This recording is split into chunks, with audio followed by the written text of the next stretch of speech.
आज की हमारी बातचीत एक बहुत ही गहरे और सच कहूं तो थोड़े असहज सवाल से शुरू होती है। हम्म। ये वो सवाल है जो शायद कभी ना कभी हम सबके दिमाग में आता है, खासकर तब जब हम जिंदगी के किसी मुश्किल मोड़ पर खड़े होते हैं। हाँ, वो रात के 3 बजे वाला सवाल, जब दुनिया सो रही होती है और आप बस छत को देख रहे होते हैं और दिमाग में बस एक ही आवाज गूंजती है। बिल्कुल वही सवाल है, मुझे इस हालात से कौन निकालेगा। हम्म। हमारे हाथ में एक जबरदस्त लेख है जिसका शीर्षक है the architect of your own rescue, मतलब अपनी बचाव की कहानी के निर्माता आप खुद हैं। और ये लेख इस सवाल का कोई मीठा दिलासा देने वाला जवाब नहीं देता, नहीं, बिल्कुल नहीं। बल्कि एक बहुत सीधा और शायद कड़वा जवाब देता है। तो चलिए आज इसी विचार की गहराई में उतरते हैं, देखते हैं कि इसमें कितना दम है। ये टॉपिक इसलिए भी दिलचस्प है क्योंकि ये उस एक उम्मीद पर सीधी चोट करता है जो हमें बचपन से सिखाई जाती है। मतलब कहानियों में, फिल्मों में, शायद हमारे अपने घरों में भी। कि कोई आएगा। हाँ, कि जब तुम मुसीबत में होगे तो कोई आएगा, कोई हीरो, कोई दोस्त, कोई फरिश्ता, और सब ठीक कर देगा। ये लेख इसी उम्मीद को दुनिया का सबसे बड़ा झूठ कहता है। तो आज हम सिर्फ ये नहीं बताएंगे कि लेख क्या कहता है, बल्कि ये समझने की कोशिश करेंगे कि इस एक विचार में इतनी ताकत क्यों है।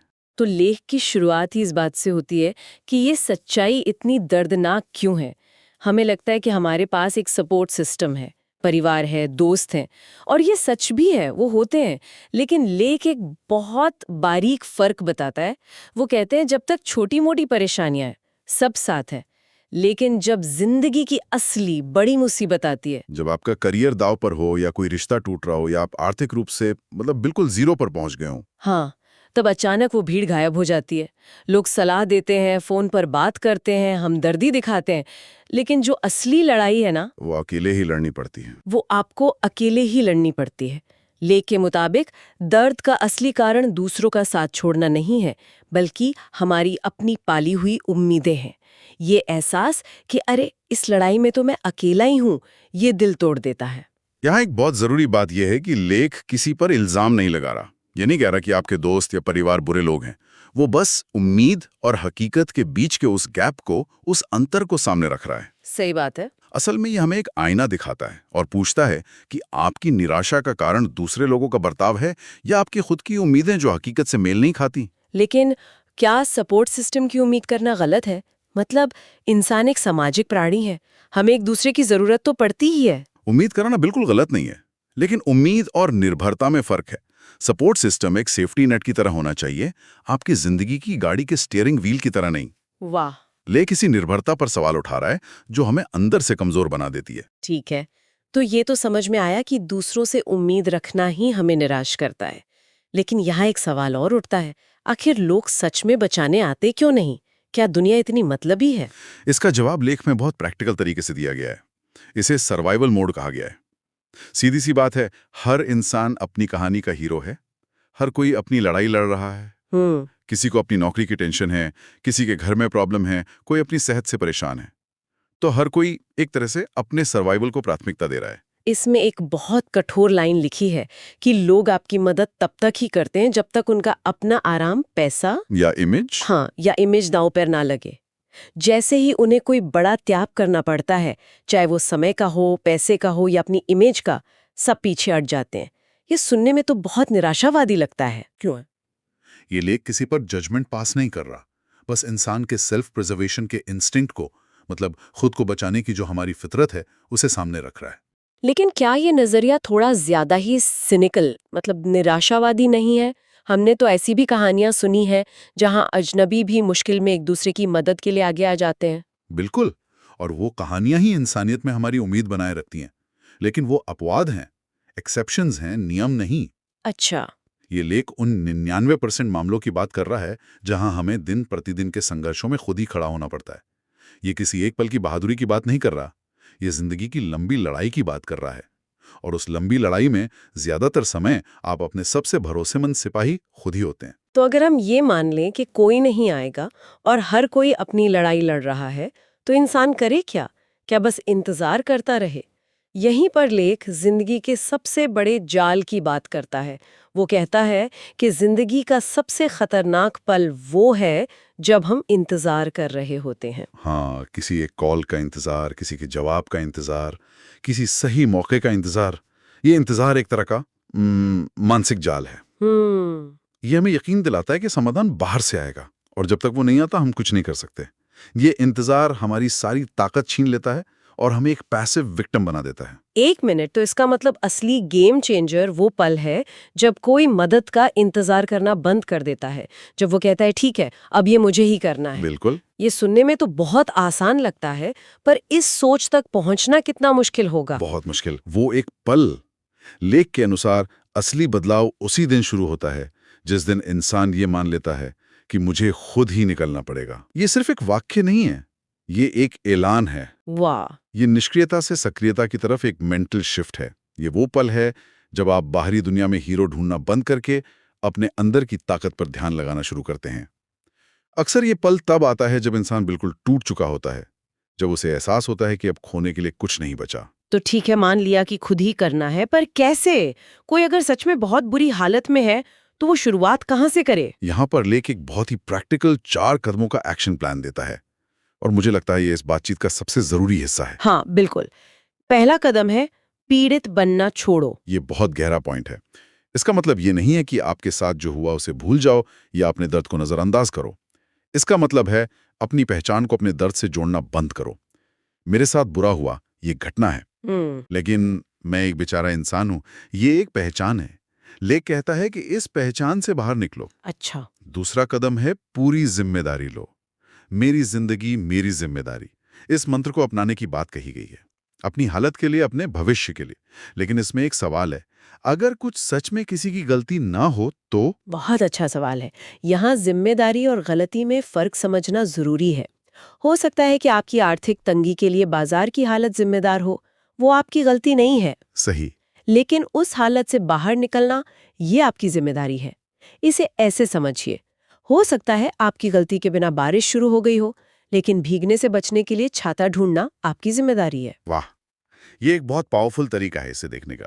तीसरा कदम, बहाने नहीं हुनर बनाओ। लेख साफ कहता है कि दुनिया आपकी कहानियों पर कुछ देर के लिए सहानुभूति दिखा सकती है, लेकिन इनाम हमेशा काबिलियत को देती है। सही बात है। इसलिए शिकायत करने में वक्त बर्बाद करने के बजाय खुद को बेहतर बनाने पर काम करो। और ये बहुत प्रैक्टिकल सलाह है। सहानुभूति आपको कुछ देर का सहारा दे सकती है, लेकिन काबिलियत आपकी जिंदगी में आगे ले जाती है। आपका समय और ऊर्जा एक सीमित संसाधन है। उसे या तो आप समस्या पर रोने में लगा सकते हैं, या समाधान बनाने में। या समाधान बनाने में। ये आपकी चॉइस है। और चौथा और आखिरी कदम है खुद का सहारा बनो। मतलब अपने अंदर की उस आवाज को बदलो जो कहती है तू नहीं कर सकता या तेरी किस्मत ही खराब है। उसे इस आवाज से बदलो कि मुझे करना ही पड़ेगा क्योंकि कोई और नहीं करने वाला। ये अपने इनर डायलॉग को बदलने की बात है। दिलचस्प बात यह है कि ये चारों कदम असल में एक ही चीज कर रहे हैं। ये आपके फोकस को बाहर से खींचकर अंदर ला रहे हैं। साइकोलॉजी में इसे लोकस ऑफ कंट्रोल को शिफ्ट करना कहते हैं। ये हुआ बाहरी लोकस ऑफ कंट्रोल, या आप मानते हैं कि आपके हाथ में पतवार है और आप दिशा तय कर सकते हैं। ये हुआ आंतरिक लोकस ऑफ कंट्रोल। समझ गए। ये पूरा लेख आपको वो पतवार पकड़ने के लिए कह रहा है। हाँ। अब आते हैं अकेलेपन पर, क्योंकि इस पूरी सोच का एक नतीजा अकेलापन भी है। अकेलेपन को हम हमेशा एक सजा की तरह देखते हैं, लेकिन ये लेख उसे एक तैयारी की जगह कहता है। हाँ। ये विचार ही कितना अलग है। ये वो जगह नहीं है जहां आपको छोड़ दिया गया है, बल्कि वो जगह है जहां आपको खुद को गढ़ने का मौका मिलता है। बिल्कुल। इसे एक लोहार की भट्टी की तरह सोचिए। वो जगह बहुत गर्म होती है, अकेली होती है, वहां बहुत चोट पड़ती है। लेकिन लोहा वहीं तबके स्टील बनता है। सही। लोहा वहीं तबके स्टील बनता है जब बाहरी शोर कम हो जाता है, जब दूसरों की सलाह और उम्मीदों का बोझ हट जाता है, तभी आप अपनी असली आवाज, अपनी असली ताकत को सुन पाते हैं। लेख में ये भी लिखा है कि इतिहास गवाह है, हर मजबूत इंसान ने अपने सफर का एक बड़ा हिस्सा अकेले तय किया है। ये अकेलापन एक तरह का ट्रेनिंग ग्राउंड बन जाता है, जहां आप अपने डर का सामना करते हैं, अपनी कमजोरियों को पहचानते हैं और अपनी ताकत को बनाते हैं। हाँ, ये तो अकेलेपन को देखने का पूरा नजरिया ही बदल देता है। सही कहा है। ये अकेलेपन को एक कमजोरी के बजाय एक अवसर के रूप में रीफ्रेम करता है। ये आत्मचिंतन और आत्मविकास के लिए एक जरूरी दौर है। ये भीड़ से हटकर खुद को खोजने का समय है। तो ठीक है, इस मुश्किल रास्ते पर चल के अकेले लड़कर जब कोई इंसान खुद को बचाना सीख जाता है तो होता क्या है, उसका इनाम क्या है? लेख कहता है कि एक अजीब सी शांति मिलती है। शांति? हाँ, शांति। निर्भरता खत्म हो जाती है। अब इस बात से फर्क नहीं पड़ता कि कौन कॉल करेगा या कौन मौका देगा, क्योंकि आप अपने मौके खुद बना रहे हैं। वो पीस असल में तब मिलती है जब आपको बाहर से वैलिडेशन की जरूरत खत्म हो जाती है। जब आपका आत्मसम्मान इस बात पर निर्भर नहीं करता कि दूसरे आपके बारे में क्या सोचते हैं या वे आपकी मदद करते हैं या नहीं, तो एक गहरी स्थिरता आती है। आपकी खुशी का रिमोट कंट्रोल आपके अपने हाथ में आ जाता है। और फिर एक बहुत दिलचस्प शब्द का इस्तेमाल किया गया है कि ऐसा इंसान खतरनाक बन जाता है। ये मेरा सबसे पसंदीदा हिस्सा है। लेकिन इसका मतलब नेगेटिव नहीं है ना? नहीं, बिल्कुल नहीं। खतरनाक एक सकारात्मक मायने में। इसका क्या मतलब है? इसका मतलब है कि अब उस इंसान को बाहरी परिस्थितियों से कंट्रोल नहीं किया जा सकता। उसे मैनिपुलेट करना, उसे तोड़ना, उसे उसकी मर्जी के खिलाफ चलाना लगभग नामुमकिन हो जाता है। अच्छा। वो अपनी शर्तों पर जीता है। वो इंसान समाज के बनाए हुए दबावों से आजाद हो जाता है। इस मायने में वो सिस्टम के लिए खतरनाक है, क्योंकि वो अब भेड़ का हिस्सा नहीं है। वाह, ये सेल्फ रिलायंस का अल्टीमेट लेवल है। तो अंत में लेख एक वाक्य में पूरी फिलॉसफी को समेट देता है। कोई तुम्हें बचाने नहीं आने वाला, लेकिन तुम खुद को इतना मजबूत बना सकते हो कि तुम्हें किसी की जरूरत ही ना पड़े। बिल्कुल। यहीं पर पीड़ित सोच खत्म होती है और एक विजेता की सोच की शुरुआत होती है। ये आसान नहीं है। इसमें हिम्मत, अनुशासन और खुद पर बहुत रहम करने की जरूरत होती है। ये मानना कि आप अकेले हैं डरावना हो सकता है, लेकिन इसी सच को स्वीकार करने में असली आज़ादी छुपी है। तो आज की ये बातचीत हमें एक बहुत ही शक्तिशाली विचार पर लाकर छोड़ती है। ये संघर्ष में किसी का इंतजार करने से लेकर खुद अपनी जिंदगी का हीरो बनने तक का सफर है। ये एक कठिन रास्ता है, लेकिन शायद यही एकमात्र सच्चा रास्ता है। लेख का अंतिम संदेश बहुत स्पष्ट है। अगर आज कोई संघर्ष में है, अकेला महसूस कर रहा है, तो याद रखिए आप कमजोर नहीं हैं और अकेले होने का मतलब हारा हुआ होना नहीं है। ये शायद आपकी तैयारी का समय है। ये लेख आत्मनिर्भरता और आंतरिक शक्ति पर एक जबरदस्त नजरिया पेश करता है। पर यहाँ मेरे दिमाग में एक सवाल और रह जाता है जिस पर आगे सोचा जा सकता है। बताइए। जब कोई व्यक्ति खुद को बचाने में पूरी तरह सक्षम हो जाता है, जब वो इतना खतरनाक और आत्मनिर्भर बन जाता है, तो उसके बाद समाज और दूसरों के साथ उसका रिश्ता कैसा होता है? क्या सच्ची ताकत पूरी तरह से आजाद होने में है या एक मजबूत स्थिति से दूसरों के साथ जुड़ने का विकल्प चुनने में है? ये एक विचार है जिसके साथ हम आज की इस चर्चा को समाप्त कर सकते हैं।